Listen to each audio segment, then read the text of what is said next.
Agora nós vamos ter, junto com Theo Azevedo e Rodrigo Guerra, painel Missão Cumprida, games brasileiros que são sucesso pelo mundo. A gente vai falar sobre, querendo ou não, quando se trata da produção de games nacionais, o Brasil está repleto de histórias de sucesso. É para vocês conhecerem alguns dos desenvolvedores nacionais que chegaram lá e entender também como conseguiram um lugar ao sol, onde erraram e, principalmente, como aprenderam a não repetir os erros. Os convidados são Luiz Fernando Tachiro, fundador e CEO da Mad Mimic Studios, de No Heroes Here, e Dan Jace, só jogão, viu? Só jogão. E também Henrique Caprino, cofundador e produtor na Pocket Trap, que é Dodgeball Academia, que é outro jogo incrível. Tudo BR do nosso solo para falar para vocês sobre suas experiências. Então, uma salva de palmas para eles. Guerra e Theo! Olá, olá, boa tarde, tudo bom com vocês?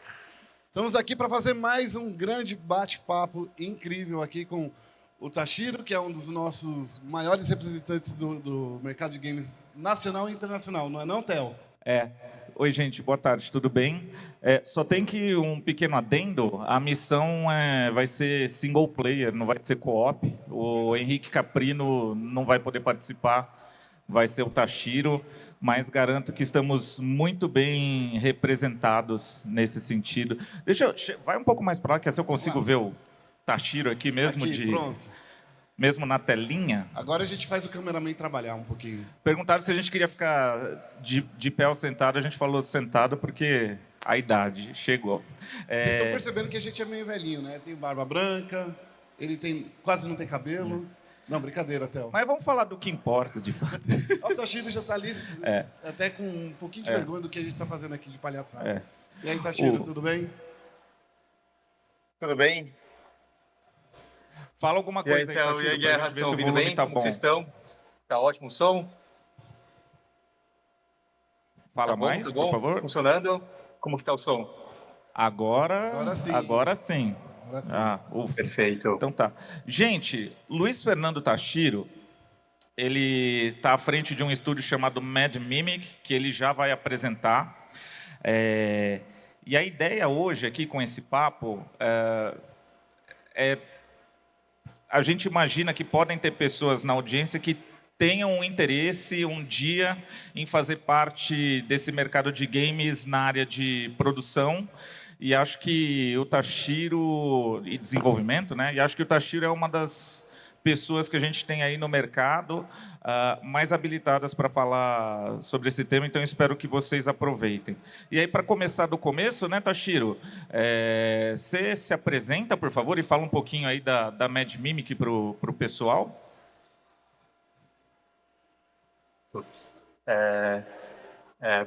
Boa tarde, pessoal, tudo bem?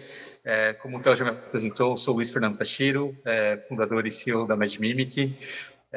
E comecei na indústria de jogos em 2011, 2012, faz muito tempo já, então não lembro direito, onde comecei empreendendo na parte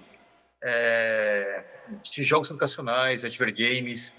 E aí, em 2017, resolvi fundar a Mad Mimic focada em jogos autorais.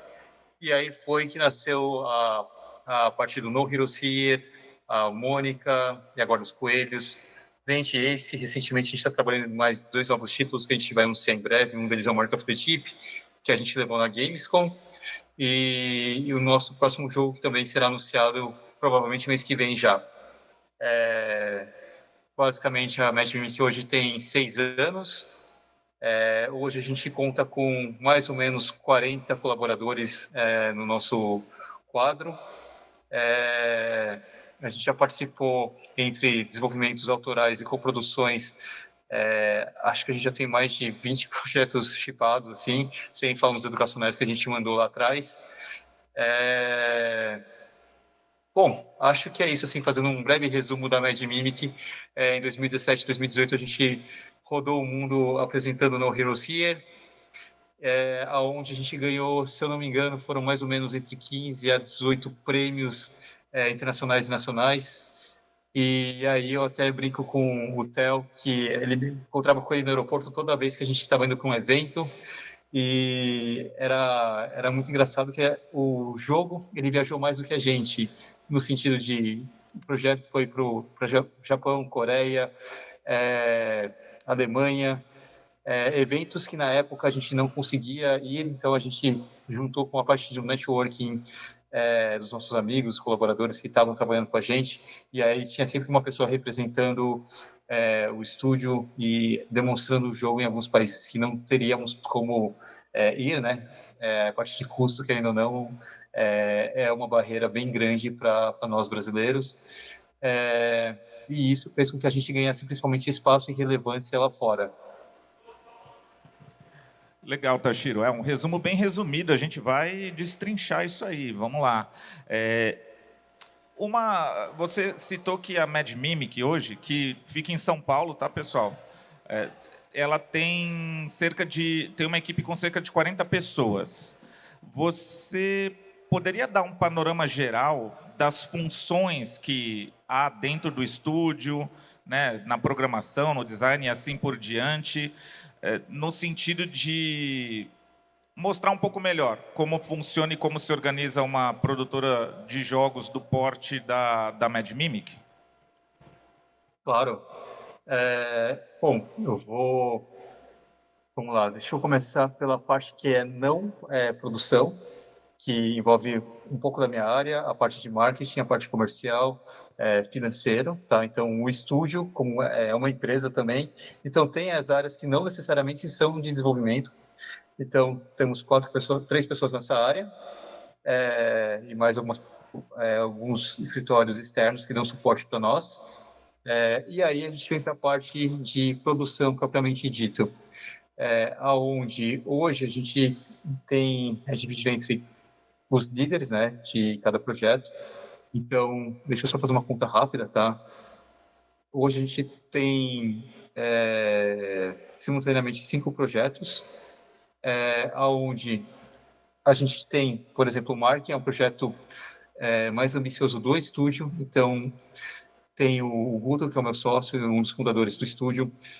Ele toca esse projeto e ajuda a dar suporte num outro projeto autoral, cuidando e ficando como PM e Product Owner, tendo a visão do produto final, além de atuar como Game Designer. Junto com ele, vou dar o exemplo do Mark, tem mais 3 Game Designers, são mais 3 programadores nessa equipe, e, se eu não me engano, são mais 4 artistas, 4 a 5 artistas nesse projeto. Então, assim, é um projeto de mais ou menos 13 pessoas, entre 12 a 14 pessoas, dependendo do momento do projeto. Então, a gente fica revezando algumas posições, por exemplo, animação, concept, dependendo do momento, a gente puxa pessoas de outras equipes e vai fazendo esse ciclo internamente. Tem projetos menores e projetos maiores, tem projetos que a gente tem um programador, um game designer e 6, 7 artistas, e também tem projetos que são contrários, a gente tem muito programador e uma pessoa de arte. Então, assim, varia muito de projeto para projeto, mas, assim, indo para um projeto autoral é mais ou menos essa distribuição. No nosso outro projeto, se eu não me engano, a distribuição está 2 designers, 2 programadores e 2 artistas. Então, varia muito também do escopo e do tempo que a gente vai investir em cada um desses projetos. E, Tashiro, qual costuma ser a formação ou o background de um artista, por exemplo?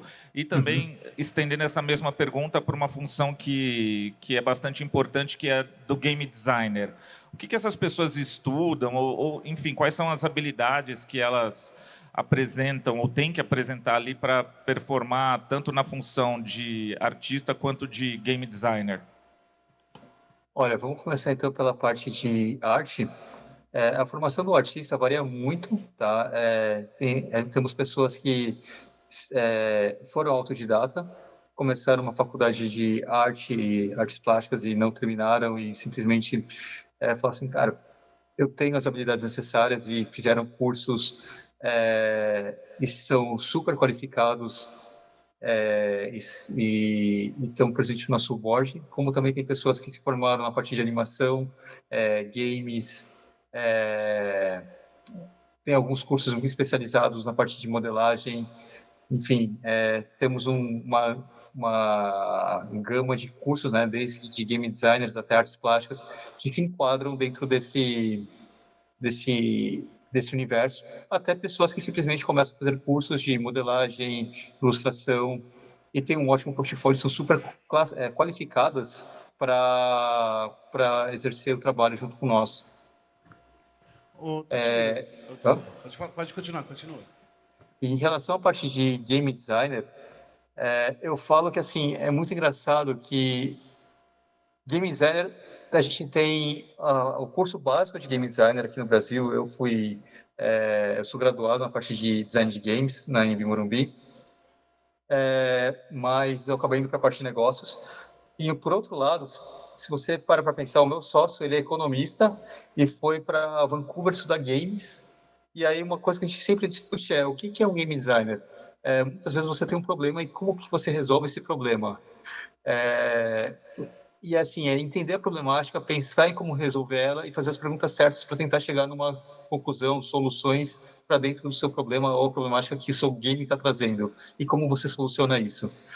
Além de ter vários vídeos, tutoriais e cases que a gente levanta dentro do Digitalks, seja no GDC Talk ou o próprio YouTube dá esse acesso hoje em dia, para que as pessoas consigam desenvolver os jogos, né? Então, assim, eu falo, tem a formação tradicional, a parte acadêmica, tem cursos que são tecnólogos, tem pessoas que vieram de áreas diferentes, mas eu sempre falo que um game designer é aprender a pensar em processos e como solucionar esses problemas. Aproveitando que você está falando um pouco dessa região, né, de como a gente produz e designer, um desenhista, ficou passando aqui na minha cabeça como é o processo seletivo de vocês, porque a gente sabe que hoje em dia o mercado de games, mais do que nunca, sempre abraçou, né, o trabalho à distância. E como é que você consegue selecionar as pessoas que vão trabalhar com você? Eu acho que é principalmente importante para o pessoal que está daqui, que talvez deseje trabalhar com vocês algum dia. Vamos lá, a parte do processo seletivo, a gente abre algumas vagas no LinkedIn, a gente recebe muita indicação, então vou dar um exemplo. Eu brinco de quando a gente estava com 15 colaboradores até os 25, mais ou menos, foi tudo por indicação, uma pessoa indicando a outra, recomendações, principalmente porque a gente estava num momento que a gente precisava de pessoas que estivessem dispostas a aprender, então era muito estagiário que a gente estava contratando ou júniors, porque era o que a gente podia pagar e em termos de experiência também, né? Então a gente falou, cara, como que a gente vai contratar uma pessoa que já vem com vícios de outros mercados, sendo que a gente já tem a nossa metodologia? Para nós é melhor a gente contratar um estagiário, uma pessoa júnior, ensinar os nossos processos e aí vai moldando ela de acordo com o molde da empresa. Hoje em dia, agora que a empresa cresceu um pouco, a gente está abrindo algumas vagas no próprio LinkedIn, principalmente a gente está hoje com algumas posições abertas, principalmente para a parte de programação, e geralmente quando a gente fala com algumas faculdades, seja a Anhembi, Belas Artes, Méliès, as FATECs, a gente fala assim, olha, a gente tem algumas vagas aqui, e principalmente a gente distribui, manda os requisitos, principalmente quando é uma vaga mais técnica, como programação ou arte, e quando é QA a gente fala assim, olha, temos uma vaga de QA, quem quiser se candidatar, é uma bela maneira de começar a entrar no mercado. Porque uma vez que você entra como QA, você entende um pouco da parte de programação, um pouco da parte de arte, um pouco da parte de game designer, e também o caminho natural para você se tornar um produtor ou um game designer, enfim, e aí até dar um direcionamento na sua carreira a partir daí. E Tashiro, essas posições, hoje, eu sei que talvez isso varie de empresa para empresa, a maneira como cada uma trabalha, mas são funções que podem ser performadas remotamente ou ainda é importante, tem, por exemplo, funções que não tem como, tem que realmente todos estarem reunidos ali fisicamente naquele local. Como que você enxerga essa interação do trabalho remoto em algumas funções dentro desse ecossistema que faz uma desenvolvedora de games funcionar? Hoje a gente está 100% remoto, então aquele paradigma de temos que ter no escritório, temos que sempre ter aquele onboard presencial, a gente não tem mais. Então, a pessoa que começa conosco desde o dia 1 já trabalha de casa. Em relação ao equipamento, material, toda vez que surge uma demanda, a gente fala assim, olha, está precisando de tal equipamento, a gente já manda direto para casa dela. Enfim, tem todo... a gente faz um onboard, pega todos os requisitos que ela precisa e acaba enviando para o nosso número de colaboradores. E isso é uma coisa que vem facilitando bastante a gente, porque hoje a gente tem pessoas que estão na Bahia, pessoas que ficam entre Goiás e São Paulo, no Sul temos alguns colaboradores, a gente tem alguns parceiros que atuam com a gente que estão no Canadá. Enfim, essa parte do home office vem ajudando a gente a conseguir ter talentos diversos e fazendo com que o estúdio consiga crescer sem que a gente perca talentos por conta da distância. E é legal de você estar falando isso, porque a gente vê que essa é a nova ordem que veio para o mercado hoje em dia, né? Trabalhar remoto, muita gente que prefere trabalhar de casa do que trabalhar realmente no escritório. Isso dá mais, como eu posso dizer, ajuda um pouco mais a ter um horário mais flexível, né, o Tashiro, para as pessoas poderem tirar um tempo para estudar, não só a ferramenta de trabalho, mas ter ideias, ter a criatividade mais desenvolvida para trazer aquilo para o jogo, não é? E acho que também, só complementando o que o Guerra bem falou, permite que você recrute os talentos onde eles estiverem, né? Que é uma coisa que acaba sendo, numa indústria que é extremamente criativa, né? Me parece algo bastante estratégico. Exatamente. Essa parte de criatividade é aquilo. Muitas vezes a gente acaba perdendo ótimos talentos por conta da distância. Em 2000 e antes da pandemia, em 2019, 2020, a gente acabou perdendo vários talentos porque a gente entrevistou, aí quando falou, então você teria disponibilidade de mudar para São Paulo, custo São Paulo, família, N variáveis, fazer com que a gente perdesse vários talentos, e isso fez com que a gente conseguisse retomar o contato com essas pessoas, até contratar, e hoje elas estão com a gente até o momento. E o que o Guerra falou, eu enxergo isso de uma forma super positiva, você acordar, não ter todo o tempo de deslocamento, né? Principalmente para quem mora aqui na capital. Quando a gente tinha o escritório, tinha dia que eu gastava até 1 hora, 2 horas de trânsito. Então, é aquele tempo que você literalmente fica estressado, é desperdiçado. Você poderia estar fazendo várias outras coisas e você estava ali dirigindo para o seu trabalho. Então, a parte do home office realmente é uma baita economia de tempo.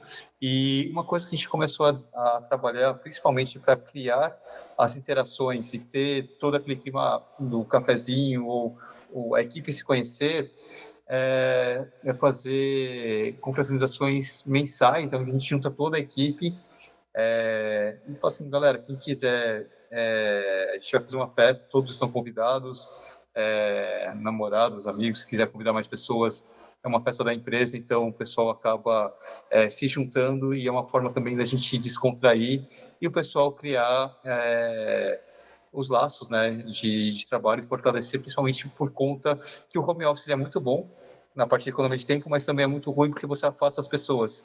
E isso foi uma maneira que a gente encontrou de solucionar parcialmente esse gap que o home office trouxe junto com ele.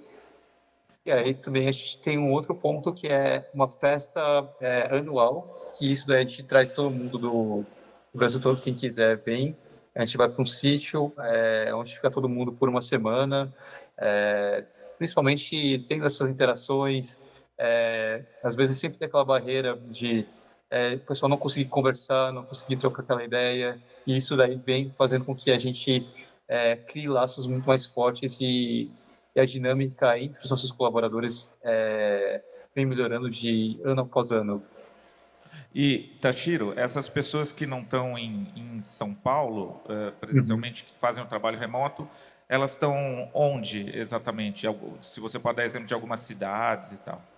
Olha, eu dou exemplo de que a gente tem algumas pessoas que estão em Londrina, se eu não me engano, no Rio Grande do Sul. Eu sou meio ruim, tá, com essa parte de cidades. Eu tenho um dos nossos designers que está na Bahia, em Salvador. O pessoal de mídias sociais fica entre São Paulo e Goiás.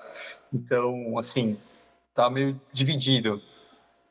Ah, legal, tá bem espalhado, ó. Tem oportunidade. As oportunidades aí estão mostrando que dá para estar em qualquer lugar do Brasil para você conseguir trabalhar com desenvolvimento de games, né?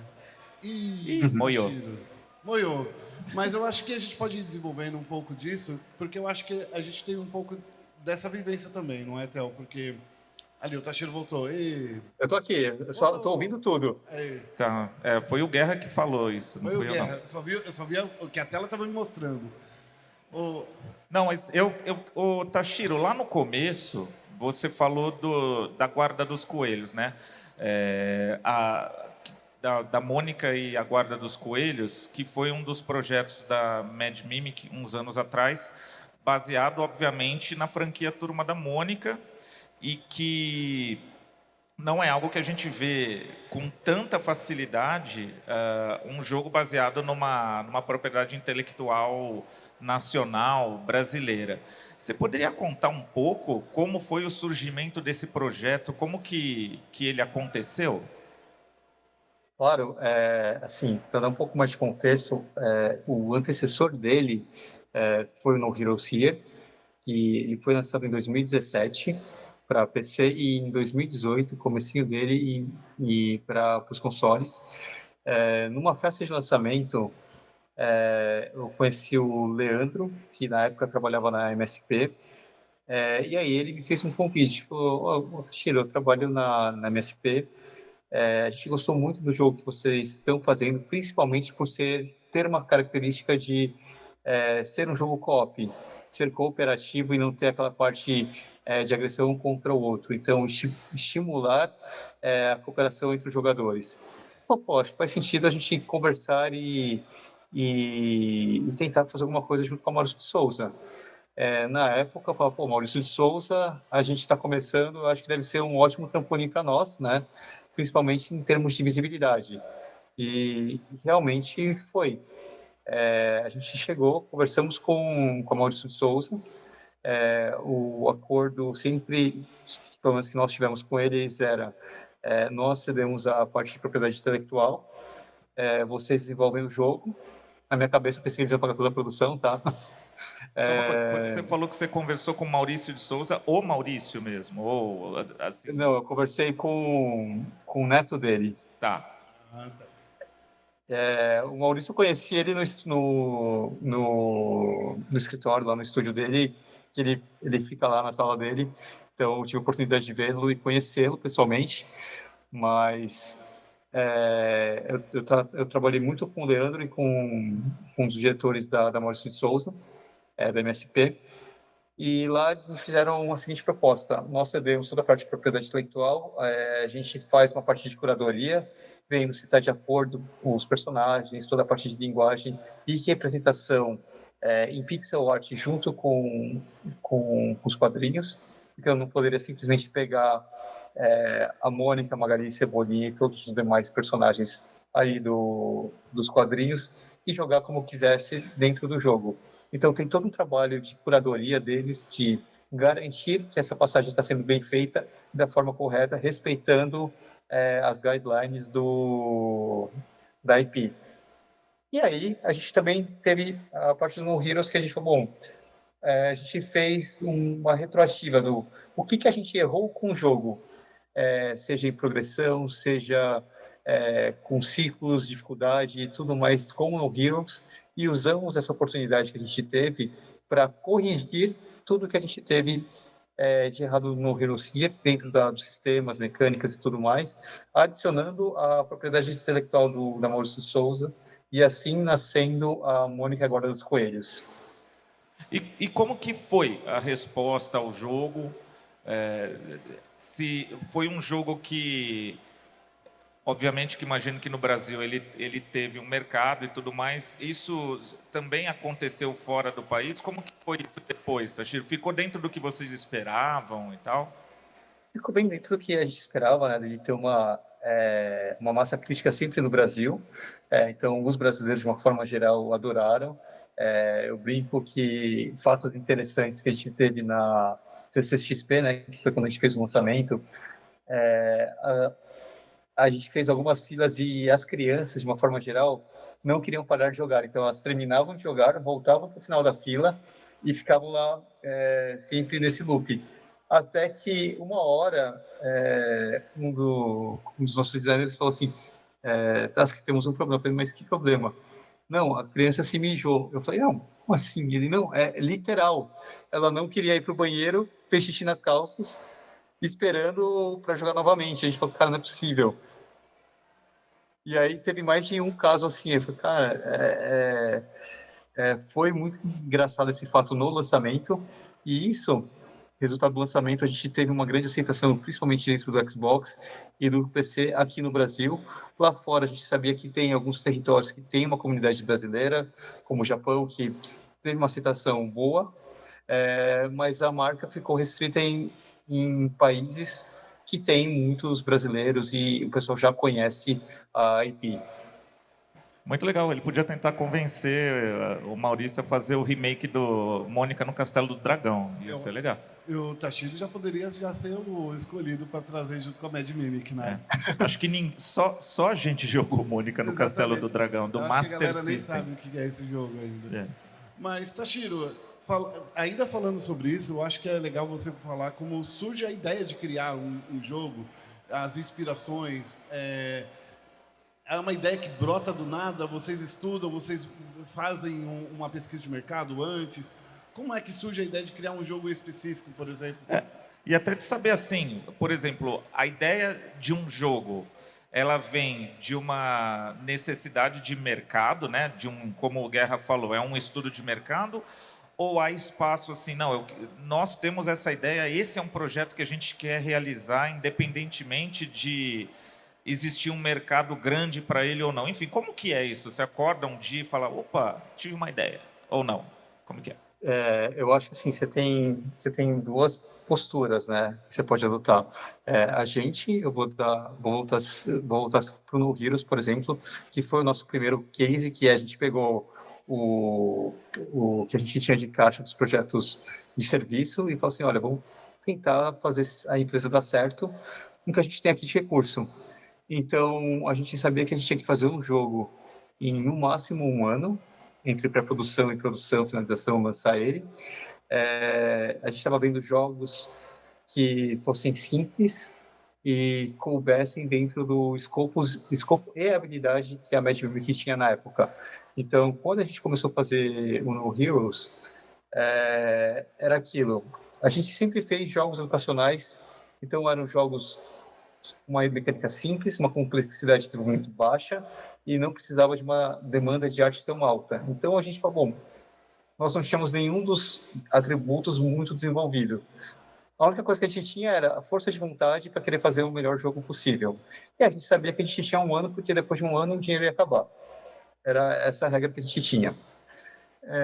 Fechando esse cenário, o que a gente começou a estudar? Quais são os jogos que não são tão complexos de serem desenvolvidos, estão fazendo sucesso e está tendo uma tendência. Na época que a gente montou no Heroes Series, tinha o Overcooked, estava fazendo um sucesso, estava estourando. O Lovers na Dungeon Space também. O Worms é um outro jogo que era co-op e tinha dado muito certo, então a gente falou, pô, co-op não, mas era um multiplayer. E a gente viu, pô, Lovers na Dungeon Space deu muito certo, que era uma nave de combate, e o Overcooked. E aí a gente falou, pô, e se a gente colocar uma temática medieval dentro do jogo?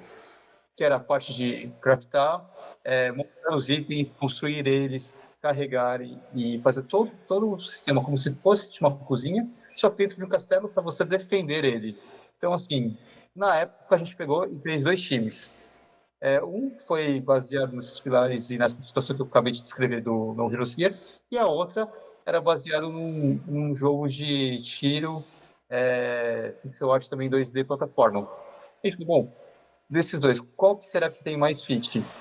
A partir daí a gente começou a fazer um estudo, a gente falou, bom, acreditamos que o jogo co-op tenha mais fit do que o outro em termos de mercado e habilidade nossa de desenvolver.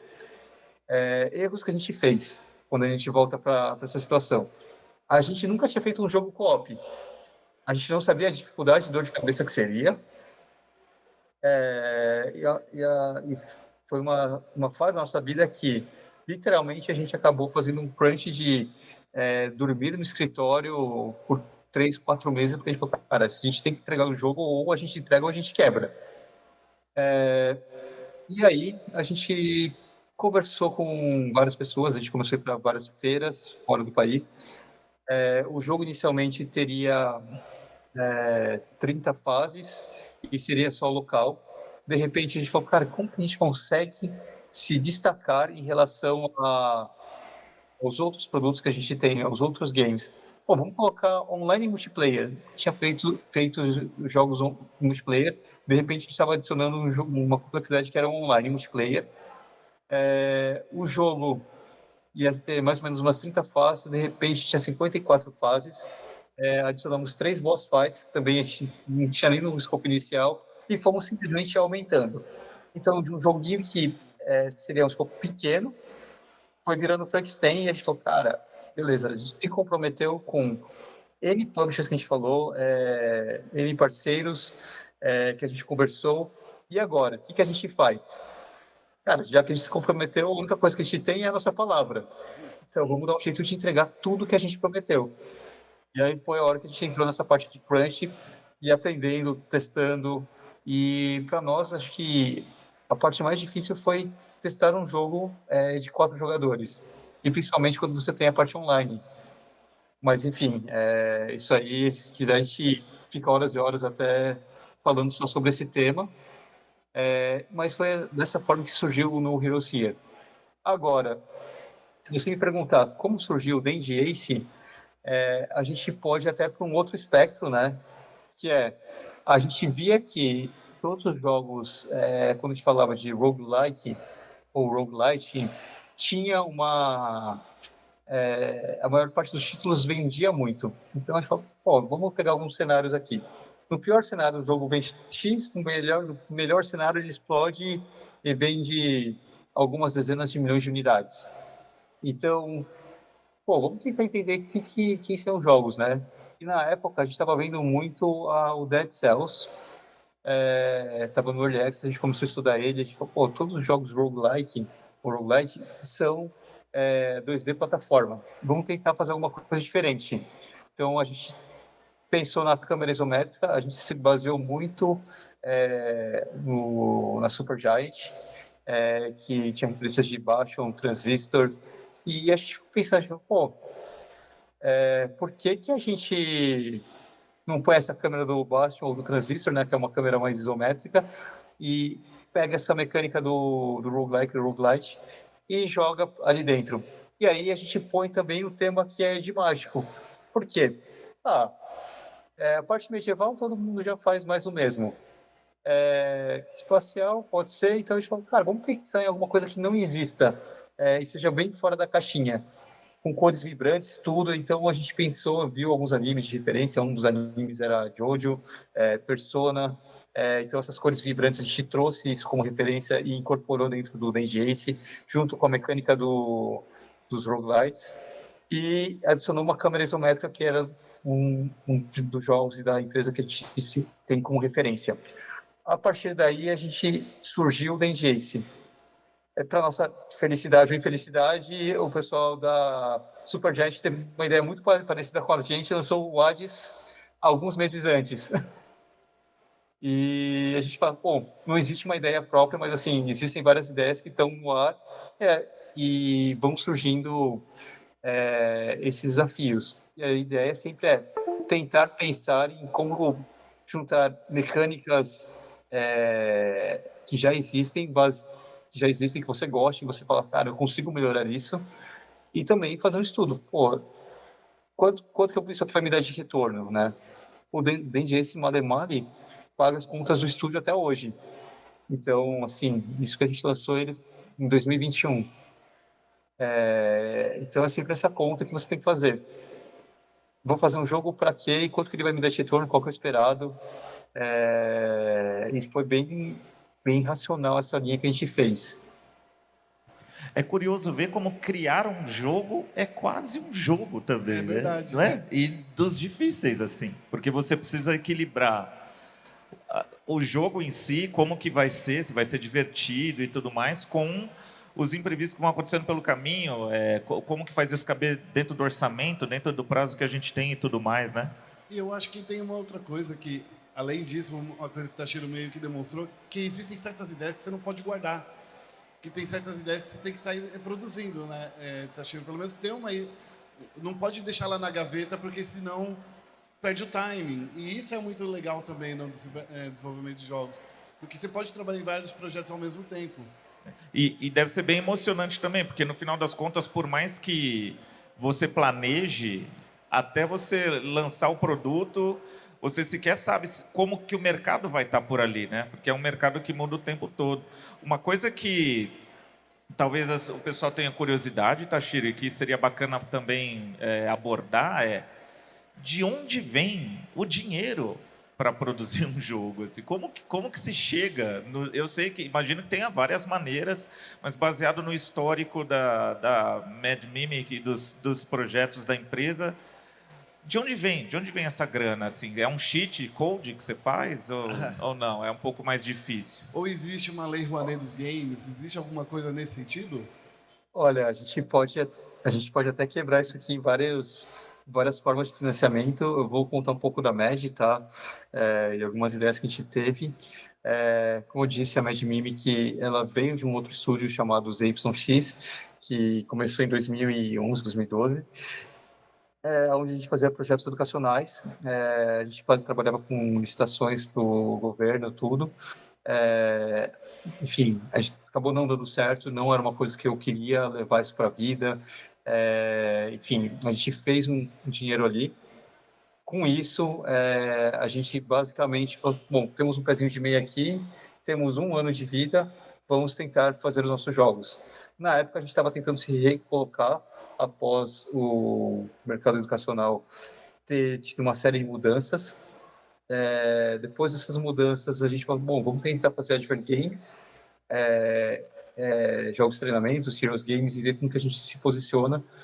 E era frustrante, porque eu falei, pô, eu estou pagando conta, não estou fazendo o que eu gosto, não estou desenvolvendo nada, que legado que eu vou fazer para mim, né, pessoal.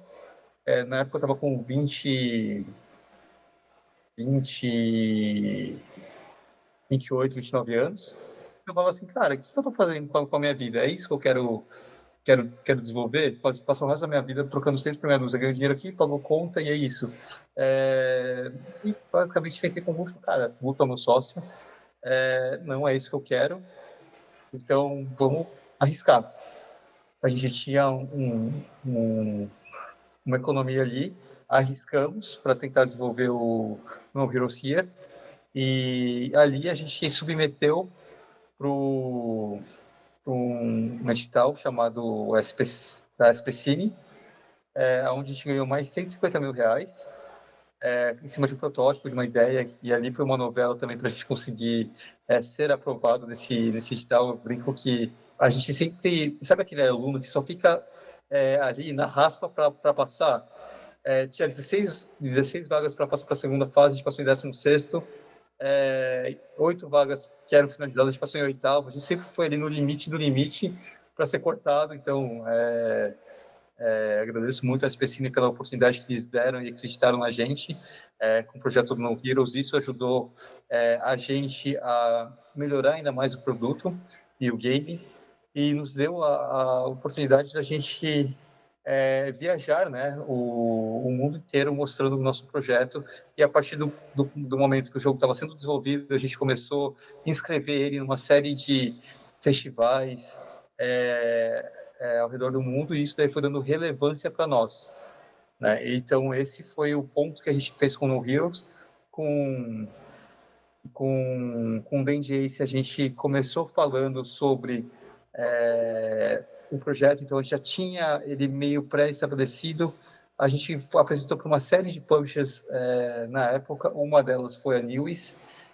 A News ajudou a gente a pagar parte dos custos de desenvolvimento, então eu falo assim, pô, finalmente a gente conseguiu pagar todo o custo de produção, ou boa parte do custo de produção, antes do jogo ser lançado, então isso já tinha um baita peso das costas, e aí trabalhando toda a parte de comunidade para nós, ajudaram a gente a ter acesso ao Game Pass e outros programas de incentivo também, e aí também ofereceram para a gente alguns co-developments. O que são co-developments? É a gente co-produzir outros jogos com eles. Né? Então, um dos jogos que a gente produziu e lançou com eles foi o Aka, que é um jogo de fazendinha, e isso daí foi dando fôlego e respiro financeiro para o estúdio.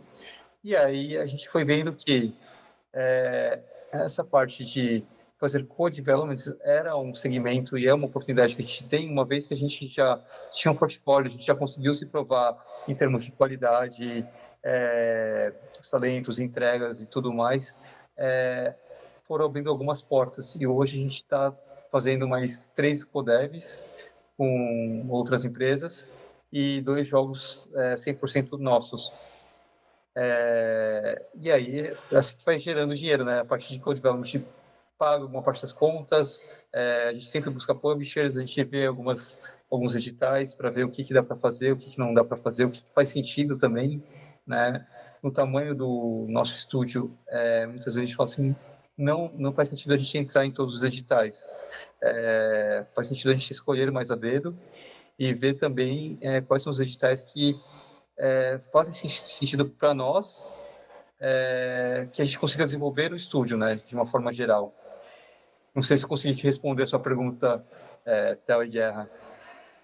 Não, conseguiu sim. Parece super simples, só que não, né? Só que É muito mais complexo do que isso. Eu posso fazer uma pergunta? Eu acho que é o pós-produção. Porque, assim, o jogo está chegando ali nas fases finais de desenvolvimento. E aí a coisa vai chegando. E vai chegando a hora também de divulgar o jogo, né? E a gente sabe que aqui no Brasil a gente tem aí os veículos especializados em jogos indie. Tem muito apoio de comunidade. Como é que do seu processo para fazer com que o jogo fique sendo descoberto por mais e mais pessoas? Quais são os caminhos que você navega? Como que faz pro BRKS Edu, pro Alanzoca ou pro, sei lá, IGN Brasil falarem do jogo? O Gordox.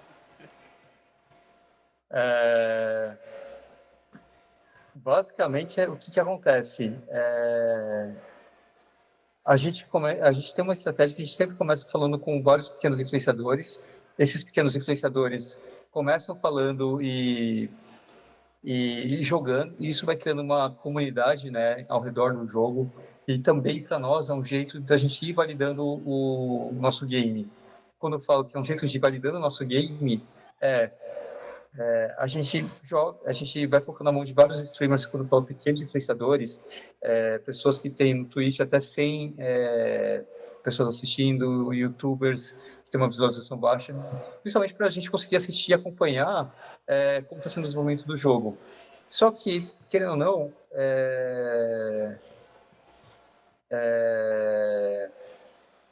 não, isso vai fazendo com que as pessoas vão tomando conhecimento e outros streamers maiores queiram conhecer e queiram jogar o jogo. E aí, basicamente, isso sai de micro-influenciadores para pequenos influenciadores e vai subindo até o momento que a gente olha e fala, tá, agora a gente está chegando nos grandes influenciadores como o BRKS Edu, Alan Zoca, a Gabi Cartuso, enfim. É toda uma estratégia que a gente começa basicamente 5, 6 meses antes do lançamento, e também é um jeito da gente ir validando o nosso jogo, porque a gente não tem testers suficientes para ir testando o nosso jogo. Então, toda vez que o pessoal faz uma live, a gente fala, deu um bug aqui, isso aqui está quebrado, a gente tem que melhorar ali, o pessoal não está entendendo a direção para onde a gente está querendo guiar o jogador. Então, tudo isso são feedbacks que a gente vai melhorando com os pequenos criadores de conteúdo e, de repente, a gente começa a enviar aqui para outros criadores de conteúdos de tamanhos mais relevantes. E a própria mídia tradicional também, quando a gente chega nos finalmente, esses 3, 4 meses, a gente começa a falar com ela. A gente tem uma agência de PR também que ajuda a gente no lançamento. Enfim, tem toda essa estratégia que a gente vai montando para lançar o jogo. E você já falou do pós-lançamento, uma vez que isso for lançado, manter o jogo aquecido e fazer com que o pessoal continue jogando.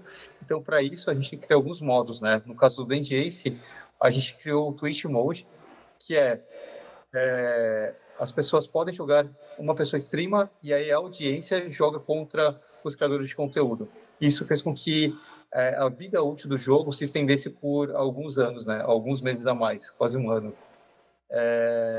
Enfim, e aí a gente vai sempre dando esse suporte para que a experiência de ambos os lados seja boa. Muito que bem. Eu acho que estamos chegando no nosso quase ao final. Mas, Tashiro, para encerrar, o que você poderia compartilhar para aqueles que pensam em enveredar, investir numa carreira na produção de jogos, seja como programador ou como designer, artista, ou mesmo nessa parte administrativa, enfim, quais seriam assim uma dica de ouro ou mais, se você tiver, e talvez algo que você não deva fazer, né, no meio desse processo? Quais seriam os do's and don'ts, digamos? Eu acho que eu faria, assim, com o lado de desenvolvimento, eu faria assim, desenvolva, testa e lança. Se der errado, deu. E se der certo, ótimo. Lição aprendida. Você só vai sentir a dor e a felicidade uma vez que você lança seu primeiro jogo, sua primeira experiência. Por mais polida ou inacabada que ela esteja, você conseguiu criar um ciclo completo e lançar e colocar no mercado.